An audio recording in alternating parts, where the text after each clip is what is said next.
Well, good morning, everyone. Thank you for being with us this morning. We are very excited that you have come to join us, and the four of us, are excited. Representative Hawkins, myself, Senator Ford, and soon Representative Hardister will come down. So we thank you for joining us as we embark on this extraordinary mission, but one that's much needed in forming an HBCU, Historically Black Colleges and Universities Caucus, something we've been working on a very long time, some of us, but we are excited to have a collaborative effort this time. North Carolina has more four-year HBCUs than any other state in the nation, and all of you know that about our 10. We thank the Hunt Institute for giving us the support in terms of kind of doing the research and pushing us a little bit as we launch this initiative.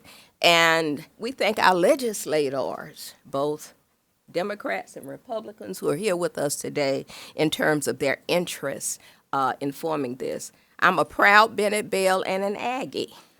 So I claim 2 HBCUs, and I've worked hard for both of those for a very long time, and so I'm very honored to be a part of forming this initiative. We know that education is one of the largest drivers of progress in lifting up our communities across the board, especially in North Carolina. We call education our economic driver. And so I've spent my entire career probably promoting HBCUs as respected pillars in our communities, serving 10 years on the UNC Board of Governors, and then also 12 years here in the Senate, where I've pushed that issue for a long time, and chairing the board of Bennett College as well.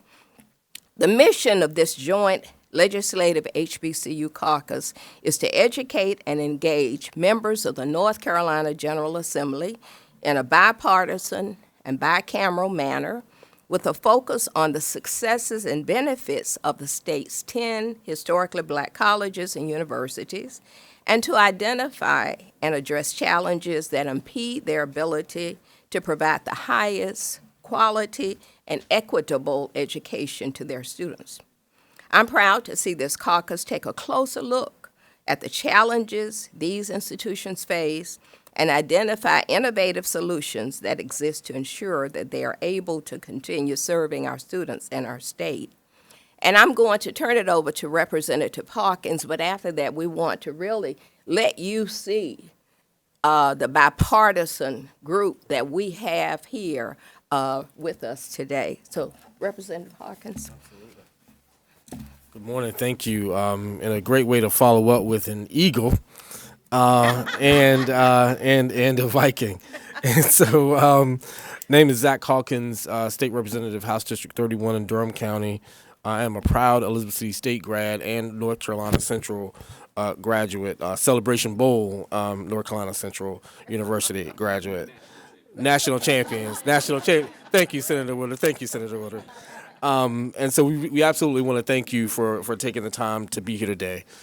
This is historic. We will be the first state legislature in the country to launch a bipartisan, bicameral HBCU caucus. And so we also want to make sure that we talk a little bit about how they play a critical role in our higher education system.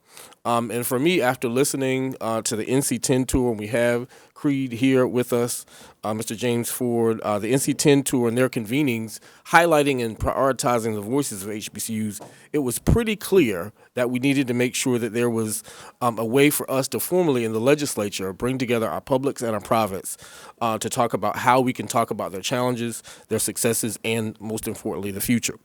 Just a little bit about our HBCUs.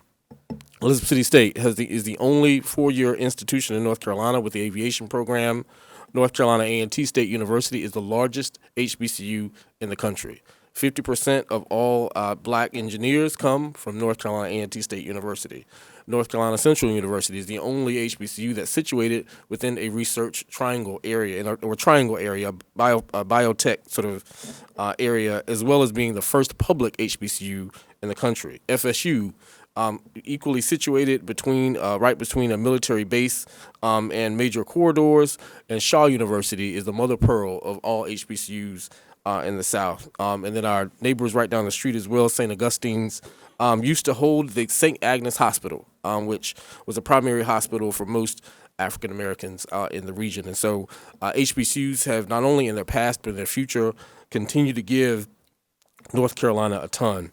And so with the support of the Hunt Institute, we intend to do a deeper dive in the specific challenges that HBCUs face. In North Carolina, 44% of black four-year graduates do so from an HBCU.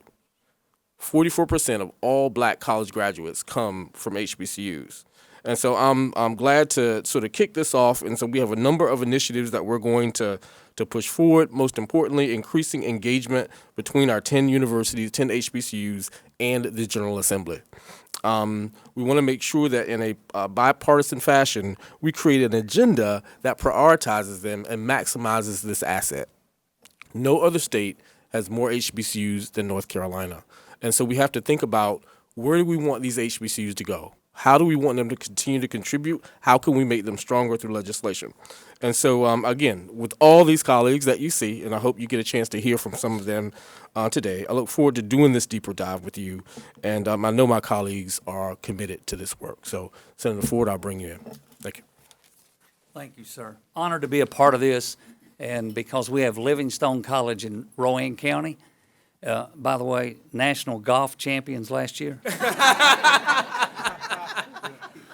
The Bears playing some mean golf, and they're really good. I've been involved with Livingstone since I was a county commissioner, and we got involved then. And then in the budget 2 years ago, we got Livingstone a little over $7 million, and it was a blessing to them and helped them out.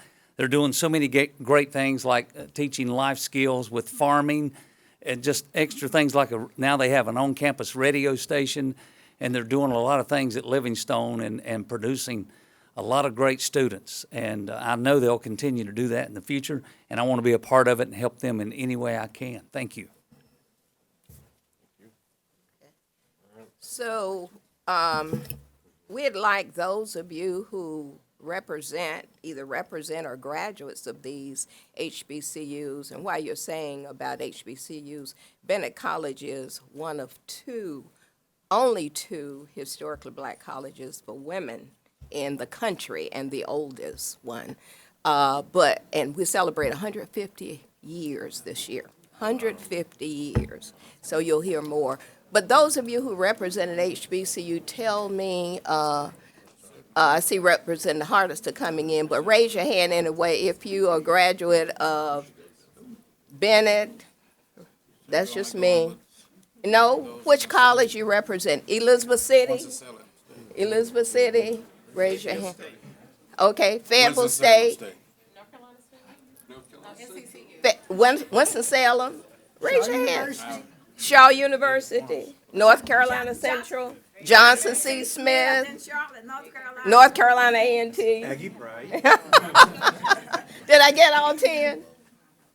Did I miss one?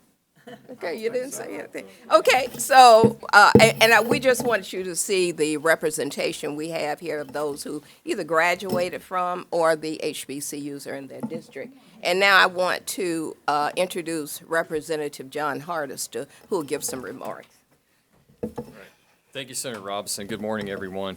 It truly is an honor to be here. First and foremost, I've got to thank all my colleagues who are standing here behind me. Certainly Senator Robinson for all the work that she's done on this. And then, of course, my good friend over here, Representative Zach Hawkins, who I see sporting a really GQ-looking bow tie over here, which I think I might need to step up my game a little bit. And I definitely have to give a shout out to the Hunt Institute. She probably doesn't want me to mention her by name, but we have Allison Goff that's sitting over here. I think she deserves a round of applause.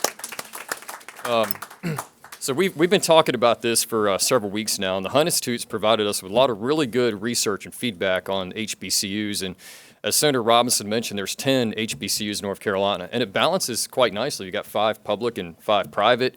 According to the Hunt Institute, the collective economic impact they have on the state is approximately $1.7 billion.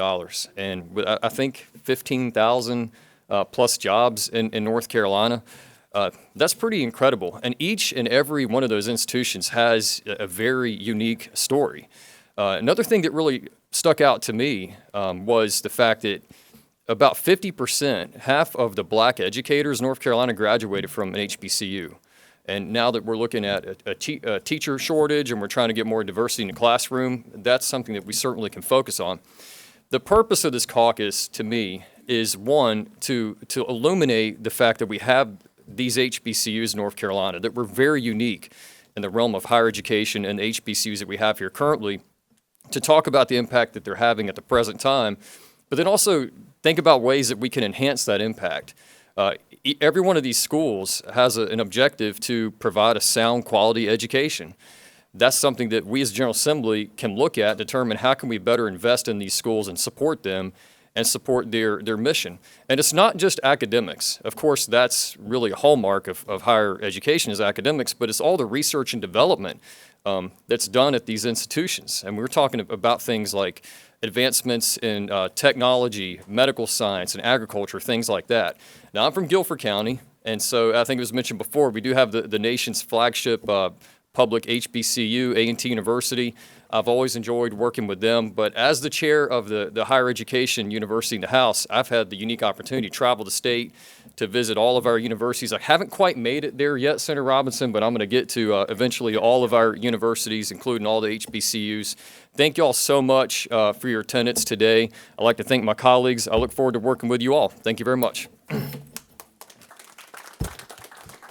And we also want to mention that we have the full support of the North Carolina Legislative Black Caucus, and we received a letter of support from the North Carolina Independent Colleges and Universities. And I'm sure our full Senate and House leadership are on board with this initiative. So we want to thank all of them, and I think we have time for anyone else who want to make a quick comment. I know Senator Lowe and I have worked for several years on an HBC study bill. So, you know, this initiative didn't just start. We've been working on this a long time.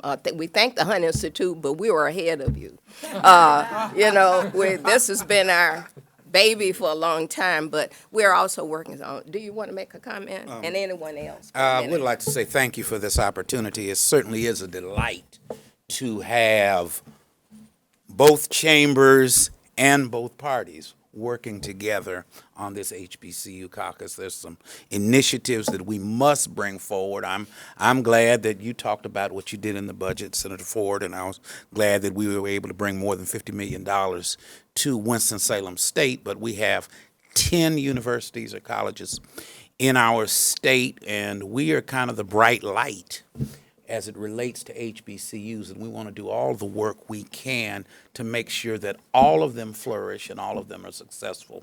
So I thank all of you that are a part of this, and we're going to get some great work done. Thank you. Okay. And just to balance, we're going to have one more woman to say something.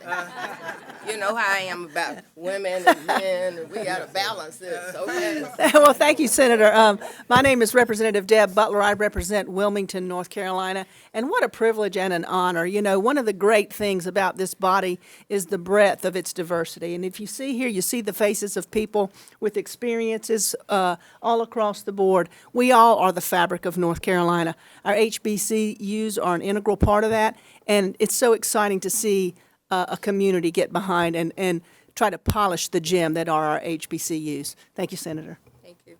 Okay, so we'll open it up for any questions you have right now. Any questions from anyone? Yes. I was curious, what do you feel like the role is of the legislature, particularly with respect to the private institutions that are out there, to make sure that, you know, even though they might not get as much support as the public HBCUs, that we don't ever risk going from 10 to 9. There's obviously been closures of HBCUs in other states, and I'm sure that it's a worry here as well. Well, I'll start because I chair the board of Bennett College, and I'm a Bennett Belle, and Bennett is one of those that was threatened with closure. It is not closing. It has erased all the dead, and it's revived itself, and now it celebrates 150 years, but it needs support. So just like Bennett, Livingstone, and Shaw, and St. Aug, and Johnson C. all need, they contribute to the economy of this state. They graduate some of the first in terms of black graduates. We talked about, in terms of graduate students and professionals, HBCUs graduate most of those. And so those institutions play a pivotal role in our state. And so we want to bring awareness to our legislature and look at how we can support them as well. They need the support because they are very significant. Representative Gill is a graduate of Shaw University. Shaw. So you want to say something about that? I think everything that has been said today is typical of a HBCU, and we certainly will need the support, not only of our alumni, but all of our, even the legislature. So we look forward to looking at some initiatives to make sure that we save and keep our 10 HBCU vibrant. What kind of initiatives are you thinking of, and what's the first piece of legislation that you think would come out of this? Well, you can talk about initiatives, Representative Hawkins. Senator Lowe and I are working on an HBCU study bill as we speak, and I believe we've got some other support that have agreed supporters. I'm sure Senator Ford and others, and hopefully we'll do it across both houses, so that we'll look at not only the history, we know the history, the contributions, but also the challenges and the kinds of things, and for our publics in terms of the funding. We know that last year we were finally able to give A&T the additional money it needed to match the federal agricultural money that it gets, and it was threatened with losing the USDA money. So, but there are other kinds of disparities across Central. We have done some things, Winston-Salem State, but we need to continue to look, and we're so proud of Elizabeth City, what we did, and Senator Daniels here has a daughter who graduated from Elizabeth City, am I right? Okay. So because of the North Carolina Promise money, Elizabeth City has flourished. But we'll be looking at some of those things in this bill. And you want to talk about initiatives, Representative? Thank you for that question. And as she said, the first thing is making sure that we guide policymakers in highlighting the success of the HBCUs, because not everybody knows. It's about information. It's about engagement. It's about informing our legislators just what kind of asset we have. That really is one of the first jobs, because, again, and not to their fault, but there have been quite a few that just don't know what we have. Secondly is to draft legislation, and that's going to come as the group gets together. Everyone, of course, probably has a million ideas. There have been lots of HBC parity bills. There have been small initiatives that would help with infrastructure on these campuses. But now, as a collective body, as a bipartisan body, we're going to get a chance to put our brains together for that. Secondly, or thirdly, it's we want to make sure that we think about how they fit into the economy. And so how are we best connecting HBCUs to industry, right? I mean, for example, with Elizabeth City State, with North Carolina Central, you have the RTP, and you have, I think, some of their most up-to-date alliances with, like, United, right? Like, they're starting to build those. How can we maximize those? Those are things that we'll think about. But then I think the other thing is to ensure that we have direct engagement. And so how can we help them support? How can we help support HBCUs to have lobby days?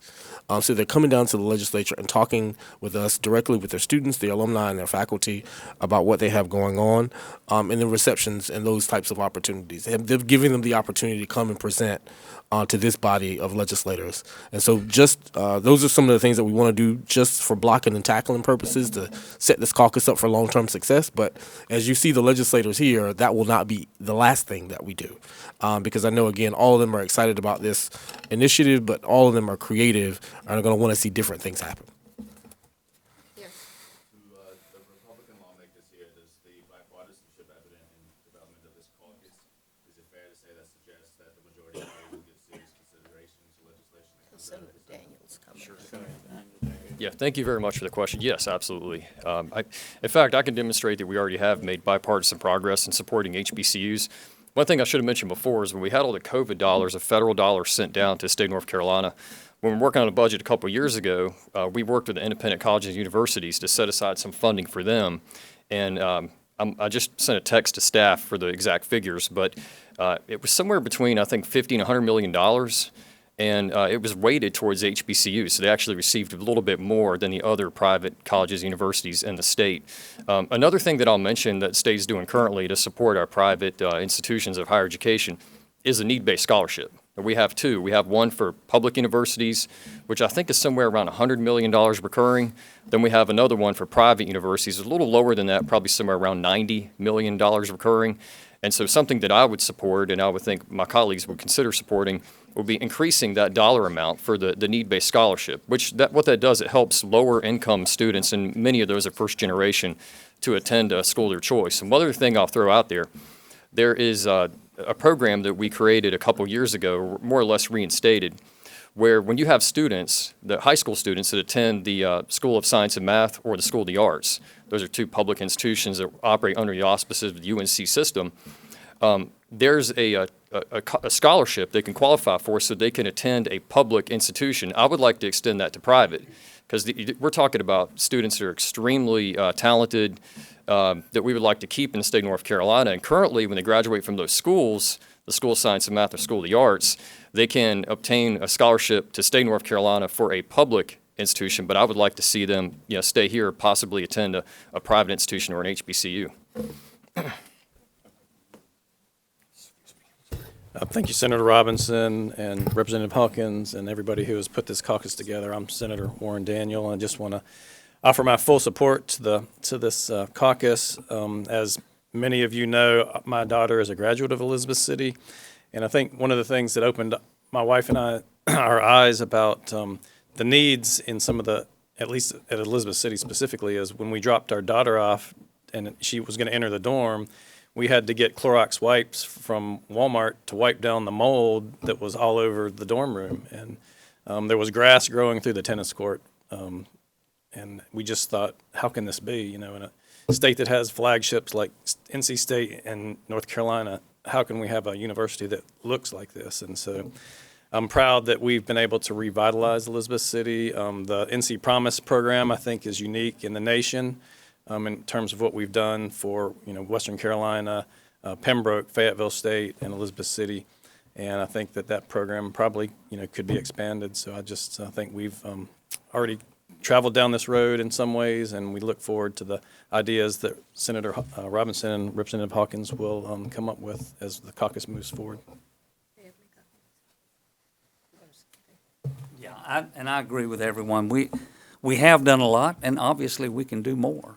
Over the last several years, there's been millions of dollars funneled in, and I went to Elizabeth City State last year, and boy, I was impressed, especially with their pilot training program. There's a pilot shortage, so they're answering the call there, and I was so impressed with that whole operation.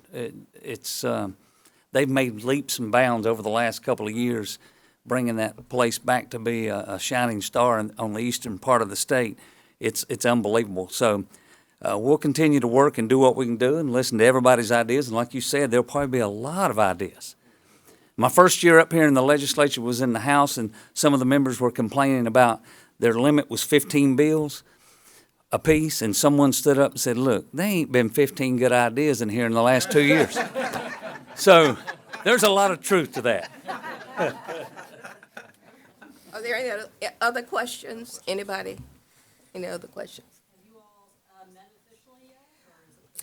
We have our first official meeting next week, and we'll be sending that out to everyone so that they can join us for that meeting. We have crafted a mission statement and some tentative goals, but we have plenty of work to do, and we have plenty of people to do that work, and a lot of interest.